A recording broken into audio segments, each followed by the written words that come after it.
नमस्कार दोस्तों, मेरा नाम राजेश पब्बर है और मेरे सहयोगी एस्ट्रो कुलवंत जी।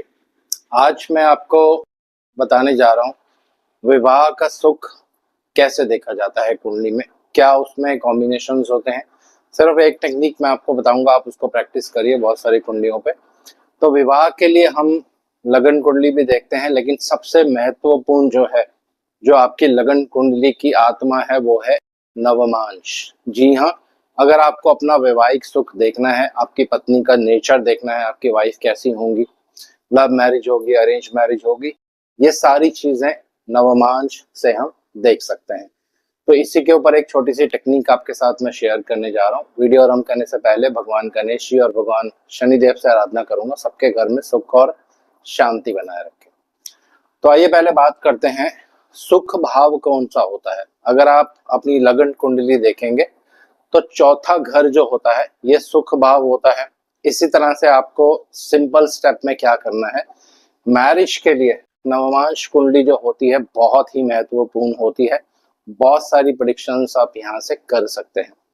तो सिंपल टेक्निक आपको मैं बताने जा रहा हूँ। अगर आपको अपने विवाह का सुख जानना है कि वैवाहिक जीवन सुखी रहेगा, प्रॉब्लम तो नहीं होगा, मदर इन लॉ का बहुत ज्यादा इन्फ्लुएंस तो नहीं होगा, फादर इन लॉ का बहुत ज्यादा इन्फ्लुएंस तो नहीं होगा, ये सारी चीजें हम नवमांश के चौथे भाव से देख सकते हैं दोस्तों।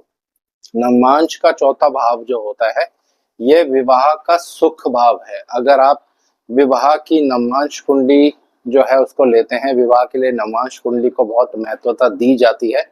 तो चौथा घर जो होता है ये बहुत महत्वपूर्ण होता है, किसका, नवमांश कुंडली का। अगर नवमांश कुंडली में चौथे घर पर एक ग्रह का नेगेटिव प्रभाव होगा तो फिर इतना ज्यादा डिफिकल्टी नहीं आती है, लेकिन दो या दो से अधिक तीन ग्रहों का जब मेलेफिक प्रभाव चौथे भाव पर, नवमांश के चौथे भाव पर आपको लेना है तो वैवाहिक जीवन बहुत ज्यादा खराब हो जाता है, विवाह के सुख में कमी होती है और बहुत सारे केसेस में देखा जाता है विवाह होने के बाद एक अच्छी मैरिड लाइफ नहीं चल पाती है। इसका रीजन यही है। तो आपको नवमांश के चौथे भाव को अच्छे से एनालाइज करना है, कौन उनको देख रहा है। कहीं चौथा भाव पाप कर्तरी में तो नहीं है, कहीं चौथे भाव के स्वामी वक्री होकर छठे, आठवें, 12वें भाव में तो नहीं है। तो ये सारी चीजें जब आप देखेंगे, ज्यादा फोकस हमें करना है भाव पर। भाव बहुत महत्वपूर्ण है। तो नवमांश कुंडली का चौथा भाव, जैसे मैंने